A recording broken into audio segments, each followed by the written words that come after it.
Hanging out here with Josh Flint in the hauler today, just his fourth race. Everybody I've talked to here today for the CRSA final, they give me the same race total, fourth race of the season. Josh, I haven't seen you since last year. How have you been? Pretty good. Season's been super limited, but we're out here doing what we can and trying to pick up as many races as possible. We switched to the 305. The 360's been parked with the ESS shutting their season down. So just kind of focused on the 305 program and waiting to get back at it full swing next year. Yeah, you and a lot of guys, because 360, what you had here and that was it? They had a race here with, I believe, the Patriot Tour, and then one up at Can-Am.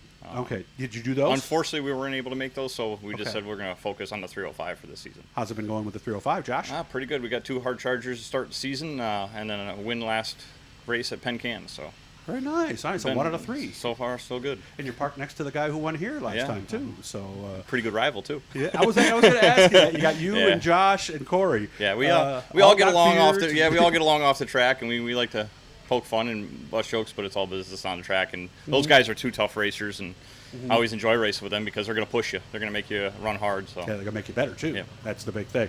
Zooming out just to show you that we're not on top of Mr. Flint here as we get going here. So, tell me a little more about yourself. I didn't know you ran mods. Yeah, I ran mods, like I said, from 2010 to 2005 at Fonda Speedway.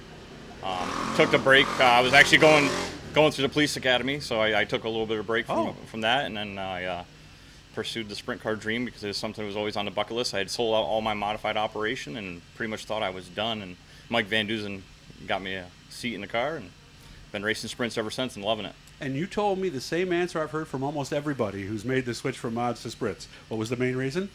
The money. I can't afford the big block motors, and it was to the point where we were consistent and getting better with the modified program. I just couldn't afford to keep up. I mean, you got the best of the best at Fonda Speedway, and it's tough because it is our home track. It's 30 minutes from the house. Oh, really?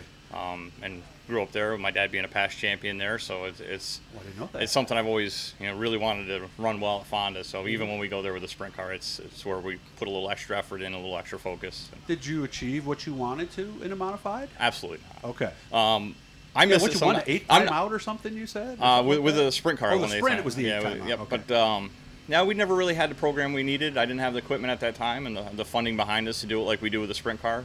Fortunately, in the sprint car division, with traveling all over, we've been able to really grow our marketing partners and have good support with that. So the sprint cars are definitely where it's at, though. But I do miss the modifieds. If I had a chance to get in one tomorrow, I would. Oh, yeah, so somebody said you want to drive it, absolutely, you would, right? Absolutely.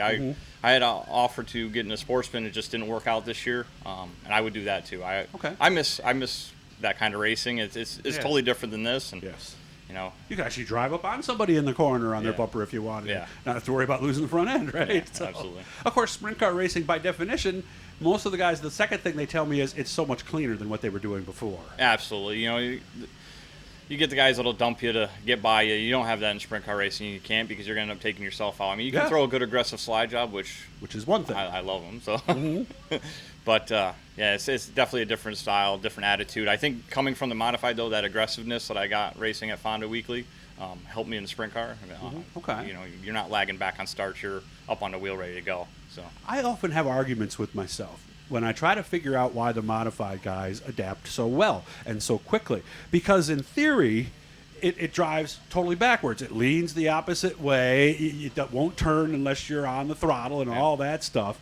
But the other side of me says, I've always heard people say, if you could drive a big block modified and you're good at it, you could drive everything. So which one of those is the better argument?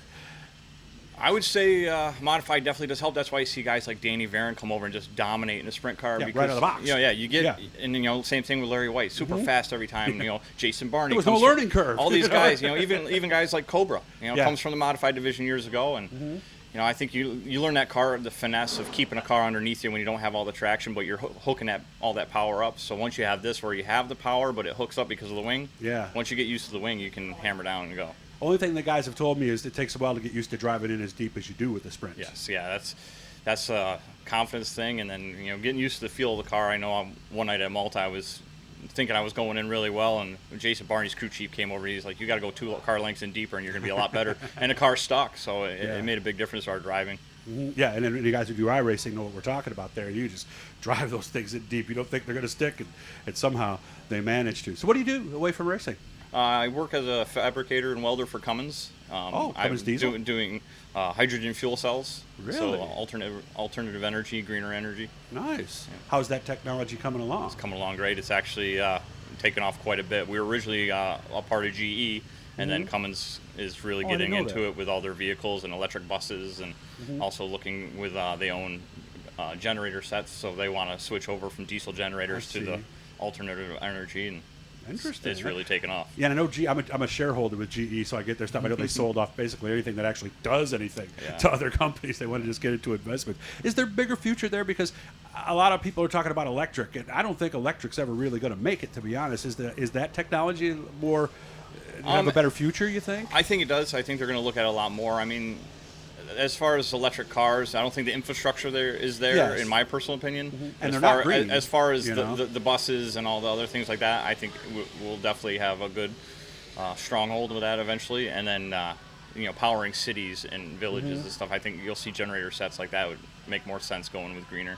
Yeah, because I mean, even the folks that have this just wind and solar and stuff, they still need batteries and they still need power for when it's not sunny or it's not windy. So, you were in Iraq. Yes, I was. This was the second war, right? Yes. Okay. I was there from 2009 to 2010 with a 206 MP unit. Okay. You through it okay? Yeah. Okay. Got through. We had a good group of guys, and went there, did our job, and came back. Very nice. Well, it's good to see you. I hope you have fun tonight, and maybe you'll meet those other bearded guys here. Yeah, it's going to be a little tough. CRSA's got a fun rule where if you win, the next night the best you can start is 12th, so we're going to have our work cut out for us tonight. So that's the best you can do tonight. Yeah, I'll be starting 12th. I got to qualify, and then that's the best I can start. But luckily here, this is an open racetrack, and you can usually get your way through traffic pretty good. But with Ruggles and Panizek and everybody else here, and Corey. And the top three guys in points, this is their home track, so we're going to have our work cut out for us. Bobby Perro's been good, too. Yeah. So, well, good to see you, and I hope we see you more next year, okay? Yeah, absolutely. Hit the blue E down in the right-hand corner, guys. That lets you know when we're doing something. It's a subscription. It does not cost you any money. Share and like, and we'll keep doing more cool stuff. Thank you, Josh. Thank you.